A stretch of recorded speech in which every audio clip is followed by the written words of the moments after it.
2021년 10월 5일 화요일 천안광성교회 새벽기도회를 시작하겠습니다. 다 함께 사도신경으로 우리의 신앙을 고백하겠습니다. 나는 전능하신 아버지 하나님 천지의 창조주를 믿습니다. 나는 그의 유일하신 아들 우리 주 예수 그리스도를 믿습니다. 그는 성령으로 잉태되어 동정녀 마리아에게서 나시고 본디오 빌라도에게 고난을 받아 십자가에 못 박혀 죽으시고 장사된 지 사흘 만에 죽은 자 가운데서 다시 살아나셨으며 하늘에 오르시어 전능하신 아버지 하나님 우편에 앉아 계시다가 거기로부터 살아있는 자와 죽은 자를 심판하러 오십니다. 나는 성령을 믿으며 거룩한 공교회와 성도의 교제와 죄를 용서받는 것과 몸의 부활과 영생을 믿습니다. 아멘. 찬송가 303장입니다.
오늘 우리에게 주신 하나님의 말씀 요한복음 9장 1절부터 41절까지 말씀입니다. 요한복음 9장 1절부터 41절까지의 말씀 이제 봉독하겠습니다. 하나님의 말씀을 경청하십시오. 예수께서 가시다가 날 때부터 눈먼 사람을 보셨다. 제자들이 예수께 물었다. 선생님, 이 사람이 눈먼 사람으로 태어난 것이 누구의 죄 때문입니까? 이 사람의 죄입니까? 부모의 죄입니까? 예수께서 대답하셨다. 이 사람이 죄를 지은 것도 아니요 그의 부모가 죄를 지은 것도 아니다. 하나님께서 하신 일들을 그에게서 드러내시려는 것이다. 우리는 나를 보내신 분의 일을 낮 동안에 해야 한다. 아무도 일할 수 없는 밤이 곧 온다. 5절부터 10절까지는 제가 읽겠습니다. 내가 세상에 있는 동안 나는 세상의 빛이다. 예수께서 이 말씀을 하신 뒤에 땅에 침을 뱉어서 그것으로 진흙을 개어 그의 눈에 바르시고 그에게 실로암 못으로 가서 씻으라고 말씀하셨다. 실로암은 번역하면 보냄을 받았다는 뜻이다. 그 눈먼 사람이 가서 씻고 눈이 밝아져서 돌아갔다. 이웃 사람들과 그가 전에 거지인 것을 보아온 사람들이 말하기를 이 사람은 앉아서 구걸하던 사람이 아니냐 하였다. 다른 사람들 가운데는 이 사람이 그 사람이다 하고 말하는 사람도 더러 있었고 또 더러는 그가 아니라 그와 비슷한 사람이다 하고 말하기도 하였다. 그런데 눈을 뜨게 된 그 사람은 내가 바로 그 사람이요 하고 말하였다. 사람들이 그에게 물었다. 그러면 어떻게 눈을 뜨게 되었소? 그가 대답하였다. 예수라는 사람이 진흙을 개어 내 눈에 바르고 나더러 실로암에 가서 씻으라고 하였소. 그래서 내가 가서 씻었더니 보게 되었소. 사람들이 눈을 뜨게 된 사람에게 묻기를 그 사람이 어디에 있소 하니 그는 모르겠소 하고 대답하였다. 그들은 전에 눈먼 사람이던 그를 바리새파 사람들에게 데리고 갔다. 그런데 예수께서 진흙을 개어 그의 눈을 뜨게 하신 날이 안식일이었다. 바리새파 사람들이 또다시 그에게 어떻게 보게 되었는지를 물었다. 그는 그분이 내 눈에 진액을 바르신 다음에 내가 눈을 씻었더니 이렇게 보게 되었습니다 하고 대답하였다. 바리새파 사람들 가운데 더러는 말하기를 안식일을 지키지 않는 것으로 보아서 그는 하나님에게서 온 사람이 아니오 하였고, 더러는 죄가 있는 사람이 어떻게 그러한 표징을 행할 수 있겠소 하고 말하였다. 그래서 그들 사이에 의견이 갈라졌다. 그들은 눈 멀었던 사람에게 다시 물었다. 그가 당신의 눈을 뜨게 하였는데 당신은 그를 어떻게 생각하오? 그가 대답하였다. 그분은 예언자입니다. 유대 사람들은 그가 전에 눈먼 사람이었다가 보게 되었다는 사실을 믿지 않고 마침내 그 부모를 불러다가 물었다. 이 사람이 날 때부터 눈먼 사람이었다는 당신의 아들이요. 그런데 지금은 어떻게 보게 되었소? 부모가 대답하였다. 이 아이가 우리 아들이라는 것과 날 때부터 눈먼 사람이었다는 것은 우리가 압니다. 그런데 우리는 그가 지금 어떻게 보게 되었는지도 모르고 또 누가 그 눈을 뜨게 하였는지도 모릅니다. 다 큰 사람이니 그에게 물어보십시오. 그가 자기 일을 이야기할 것입니다. 그 부모는 유대 사람들이 무서워서 이렇게 말하는 것이다. 예수를 그리스도라고 고백하는 사람은 누구든지 회당에서 내쫓기로 유대 사람들이 이미 결의해 놓았기 때문이다. 그래서 그의 부모가 그 아이가 다 컸으니 그에게 물어보라고 한 것이다. 바리새파 사람들은 눈물었던 그 사람을 두 번째로 불러서 말하였다. 영광을 하나님께 돌려라. 우리가 알기로 그 사람은 죄인이다. 그는 이렇게 대답하였다. 나는 그분이 죄인인지 아닌지는 모릅니다.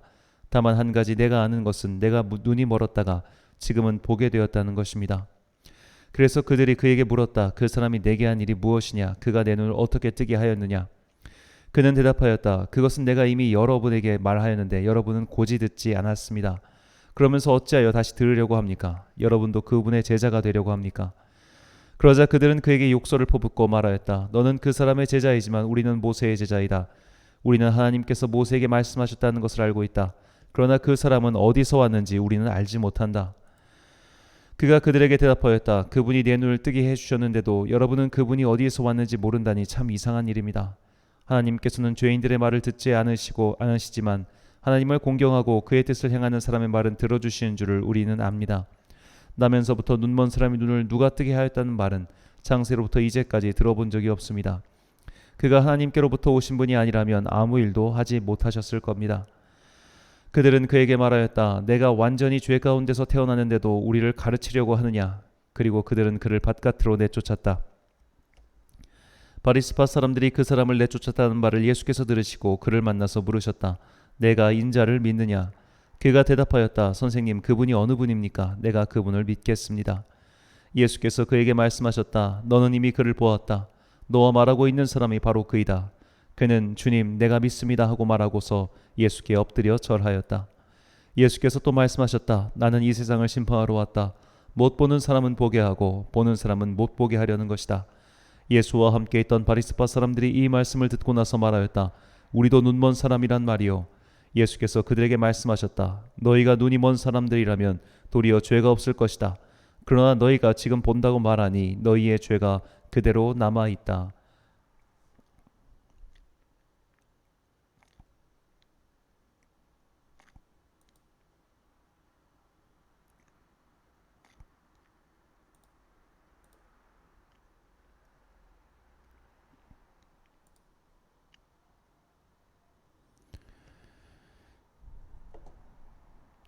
잠시 방송이 끊어진 관계로 멈췄습니다.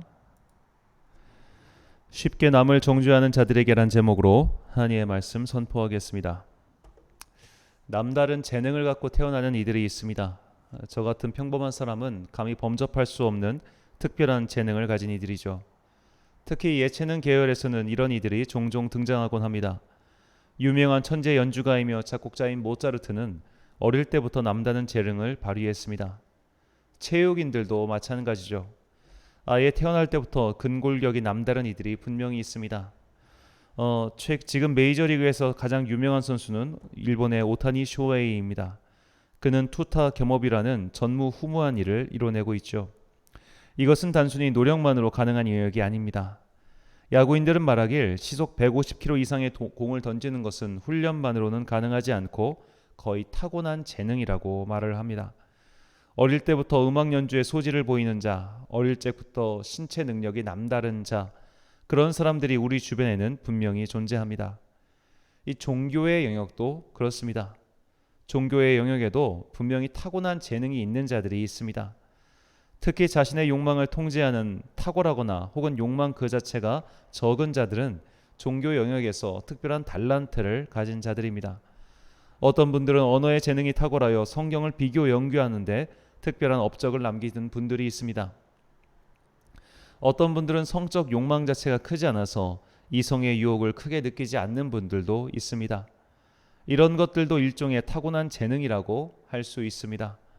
어떤 사람은 술 자체에 대한 면역력이 너무 없어서 술 자체를 싫어하는 분들도 있습니다. 또한 타고난 환경 덕분에 신앙생활에 큰 도움을 얻는 분들이 있습니다.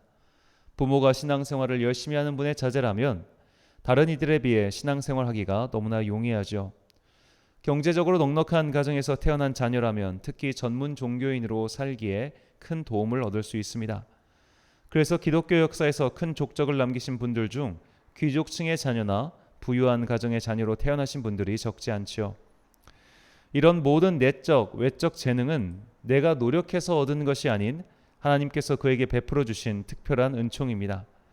따라서 이런 은총을 내가 받았다면 먼저 그 은총에 대해 감사할 것이며 둘째로 그 은총을 받지 못한 자들에 대해서 넉넉한 마음을 품어야 합니다. 오늘 본문에는 너무나 대비되는 두 그룹이 등장합니다. 하나는 시각장애인과 그의 가족이고 또 다른 한쪽은 바리새인들입니다. 예수님께서는 태어날 때부터 시각장애인이었던 자의 눈을 뜨게 해주십니다.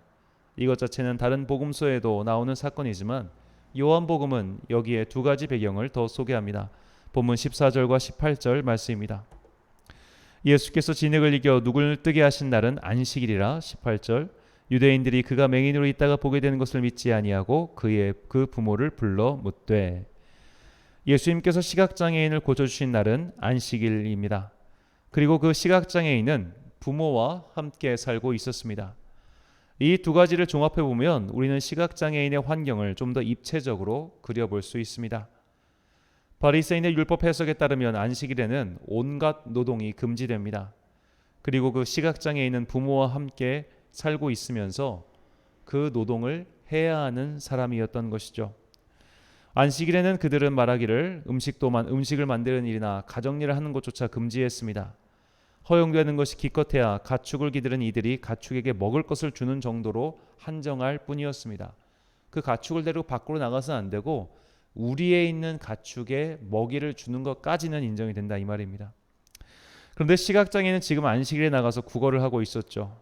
이것도 바리새인의 기준에 따르면 안식일 규정 위반입니다. 그럼에도 시각장애인이 그럴 수밖에 없었던 이유는 그의 구걸로 온 가족이 먹고 살았기 때문입니다. 그는 바리새인이 말하는 안식일 규정을 어기지 않고는 도저히 살 수 없는 그런 경제적 어려움에 처한 이였습니다. 그러나 바리새인들은 그 시각장애인의 사정 따위는 눈에 들어오지 않았습니다. 지금 그들의 눈에는 예수가 안식일 규정을 어겼느냐 어기지 않았느냐만 따지고 있었습니다. 그리고 그 화살은 시각장애인에게도 향해 있었죠. 마치 베데스다 연못에서 일어난 사건에서 왜 당신은 안식일에 그 자리를 들고 일어나느냐, 그것을 따지던 것과 똑같은 시선입니다.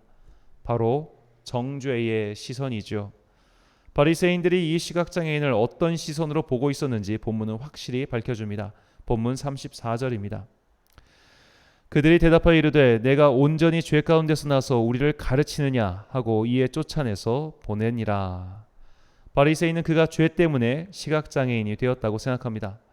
그리고 아마도 거의 확실하게 그가 겪고 있는 가난과 안식일에도 구걸을 할 수밖에 없는 상황 역시 죄 때문이라고 생각했을 겁니다. 너는 죄 가운데서 태어났고 또 죄 때문에 가난하게 사는 거야. 이런 정죄의 시선이 너무나 분명하게 바리새인들에게 있었습니다. 우리는 34절에 나온 바리새인의 대답을 잘 기억한 후 오늘 본문 1절부터 3절을 다시 읽어봐야 합니다. 본문 1절부터 3절까지 말씀입니다.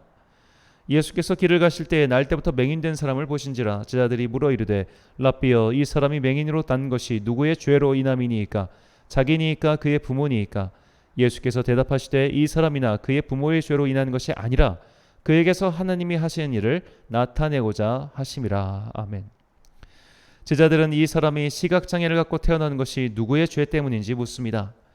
여기에 대한 바리새인의 대답이 34절인 겁니다. 그냥 너는 죄 때문에 그렇게 된 거야. 이것이 그들의 대답이었죠. 바리새인은 자신들이 받은 환경적 유리함에 대해 전혀 생각하지 않았습니다. 일단 그들은 안식일에 노동을 하지 않아도 되는 경제적 여유가 있었습니다.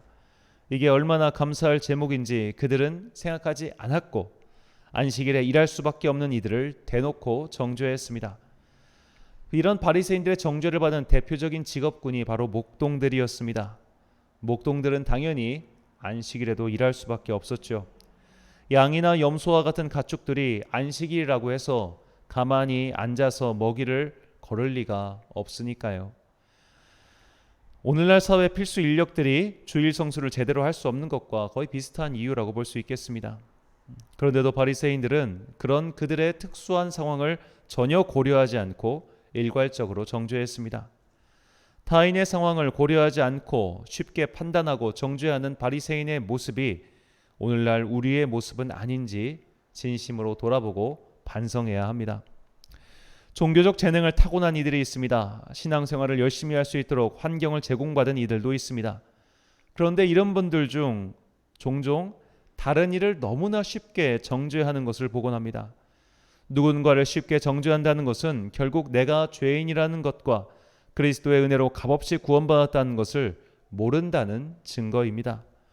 이런 분들은 입에 이런 말을 달고 삽니다. 어떻게 교인이 저럴 수 있어?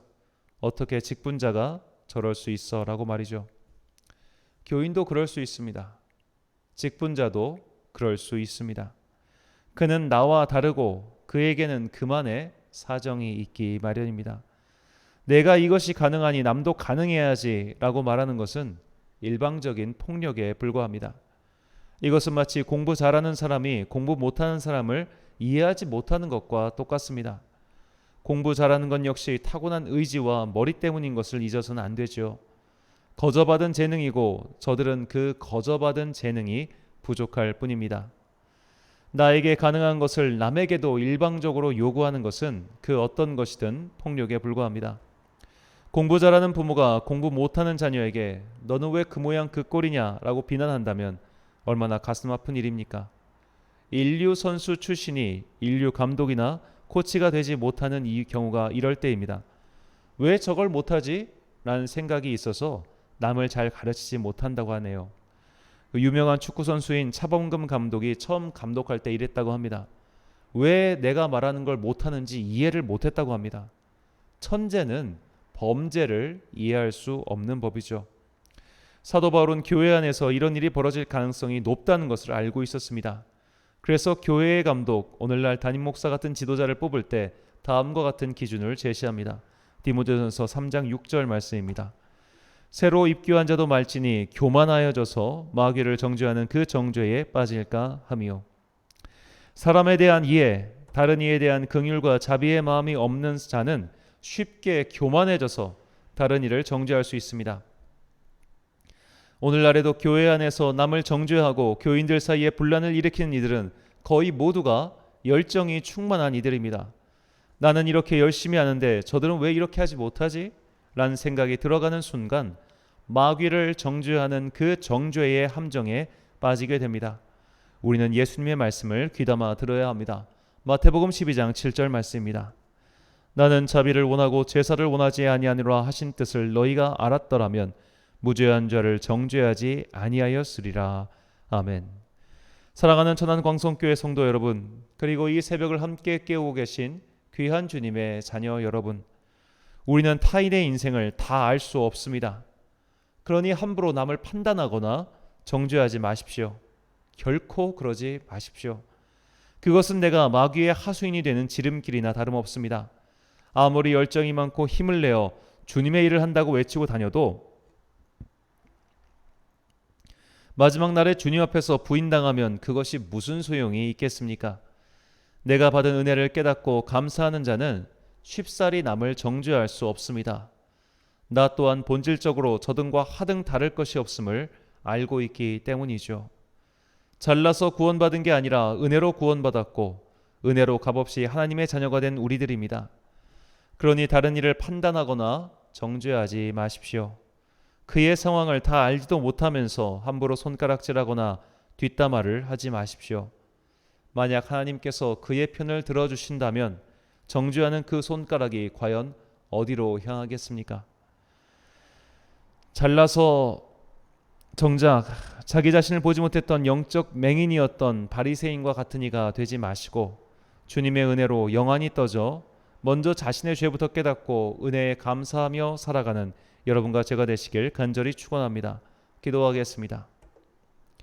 사랑과 내가 충만하신 아버지 하나님, 내가 받은 은혜를 몽땅 잊어버린 채 남들에게 손가락질나 하며 저 사람은 왜 저러지? 라고 정죄했던 우리의 눈과 마음과 입술을 회개합니다. 내가 받은 모든 것은 그저 나에게 주어진 것입니다. 심지어 남들보다 주님을 향한 마음과 열정이 더 있다면 그것조차도 내 노력으로 얻은 것이 아닌 주님의 선물입니다. 내가 남보다 더 큰 선물을 받았다면 오히려 그를 챙겨주고 돌봐줘야 하건만 나는 내 선물에 눈이 어두워 나보다 못하다고 생각한 이들을 비웃고 손가락질하기 바빴습니다. 죄인의 삶을 살았던 과거를 그냥 잊어버린 채 구원의 은혜도 잊어버리고 남을 헐뜯고 비웃는 마음이 아직도 우리 안에 있다면 성령님께서 불을 내리사 우리의 영혼까지도 다 태우시고 새롭게 빚어주옵소서. 오늘이라는 소명의 하루를 살아가는 주님의 자녀들에게 다시금 은혜를 내려주옵소서. 내가 일을 할 수 있는 것도 은혜이며 오늘 누군가의 도움이 되고 또 누군가의 도움을 받는 모든 것이 은혜임을 잊지 말고 받은 것을 감사하고 이웃과 형제들에게 사랑과 기쁨을 나눠주는 주님의 자녀가 되게 하옵소서. 배은망덕하여 남을 정죄하기 바쁜 인생이 아닌 은혜에 감사하며 남을 나보다 낮게 여기는 주님의 자녀들이 되길 소망하오며 예수님의 이름으로 기도드립니다. 아멘. 주기도문하심으로 새벽기도회를 마치겠습니다. 하늘에 계신 우리 아버지, 아버지의 이름을 거룩하게 하시며 아버지의 나라가 오게 하시며 아버지의 뜻이 하늘에서와 같이 땅에서도 이루어지게 하소서. 오늘 우리에게 일용할 양식을 주시고 우리가 우리에게 잘못한 사람을 용서하여 준 것 같이 우리 죄를 용서하여 주시고 우리를 시험에 빠지지 않게 하시고 악에서 구하소서. 나라와 권능과 영광이 영원히 아버지의 것입니다. 아멘.